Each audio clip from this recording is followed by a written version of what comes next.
Now, from Harry Potter to Gangster Granny, there is no shortage of fictional characters for children to dress up as for this year's World Book Day. The annual event has grown rapidly since it started more than 25 years ago.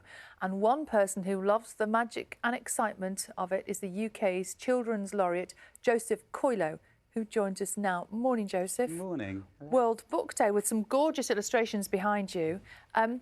It is, we were chatting about this earlier, it's one of those moments that can fill a parent's heart with dread.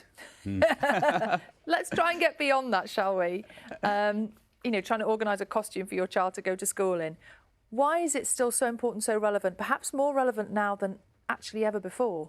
Well, we know the benefits of getting kids reading early.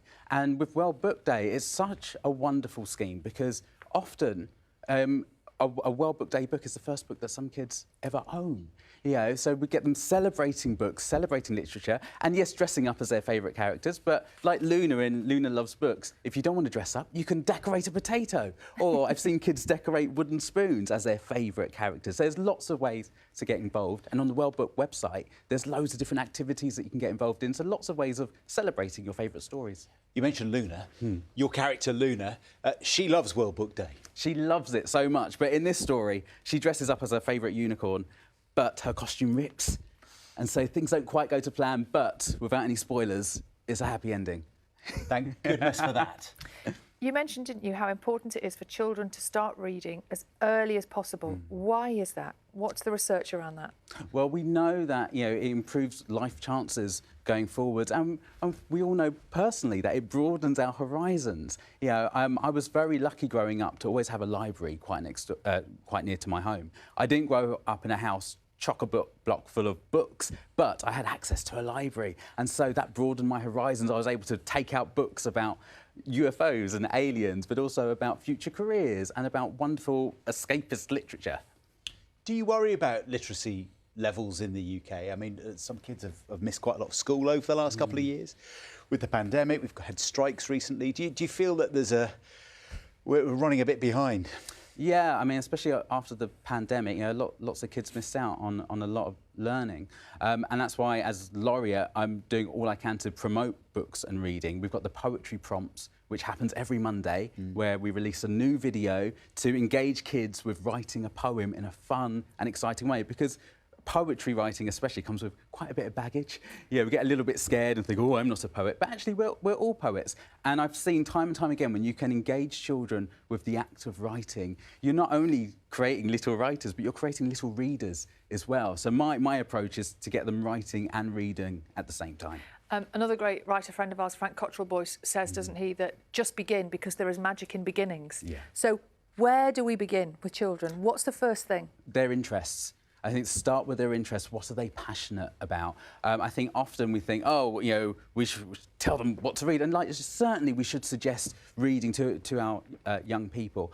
But if they're really interested in football or in computer games, or, you know, by starting with their interests, you open up that door and allow them to realise that their interests, their passions are valid. And then that can lead to them exploring and finding other books and other authors and writers and illustrators and poets. So I think it's a wonderful gift to give a child. Let's open the door up under the controversy of the last couple of weeks, because there's been talk about Roald Dahl's books and censorship, or at least updating them, making them more politically acceptable. As a writer, what do you make of that? Should we be changing things after they've been published years on? Well, writing never really happens in isolation. There are editors and readers, and it's known for writers to make changes to their books. I think the key is choice, and we've seen that with Puffin. Both types of books are available, sort of edited and unedited, so people can make their informed decisions. But I think choice is the key, and that's why we've got the bookmaker like you as part of my laureateship tenure, where I want to give children, as many children as possible, the opportunity to see themselves as a writer. So we're finding new up-and-coming writers and illustrators and poets and putting them in front of kids so that every kid can get the chance to go, that could be me. I could be a writer when I grow up. So I think choice is the key. But if, say, 50 years' time, for whatever reason, somebody looked at one of your books, maybe a Luna book, and said, oh, that particular bit, that's not appropriate today, we're going to change it.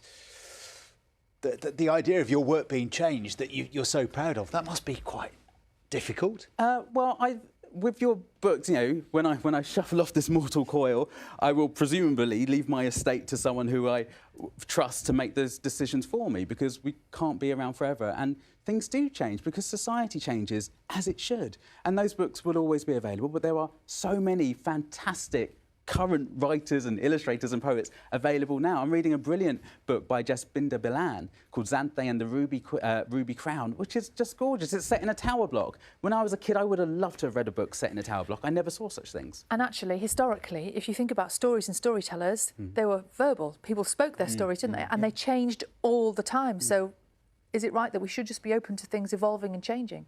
Yeah. Things do change, as they should, and we should be, you know, vigilant to these things, and it's important to have that discussion. But I think choice is the key, and having as many books as we can, and putting them in as many children's hands as we can as well. Joseph, do stay with us. There's a story I'd love you to see. Yeah, Joseph, when you see this story, you see Sapphire working so hard to keep the independent bookshop going. What would you say to other bookshop owners like her and to Sapphire? Well, it's so lovely to see the community coming together to support a beautiful bookshop. I think books hold that special place in our heart, and it's so great, you know, that you've got offers of events. I think that's a wonderful way to get more people to come through the door. We know the high street has been suffering of late, but I wish you all the very best. I've been in your bookshop. It's absolutely gorgeous, so I'll be popping by. You've been at some point. I've been inside, yeah. It's a gorgeous. Did you know that, Sapphire? No, thank you. It's on your notification, Sapphire. You need to switch it on.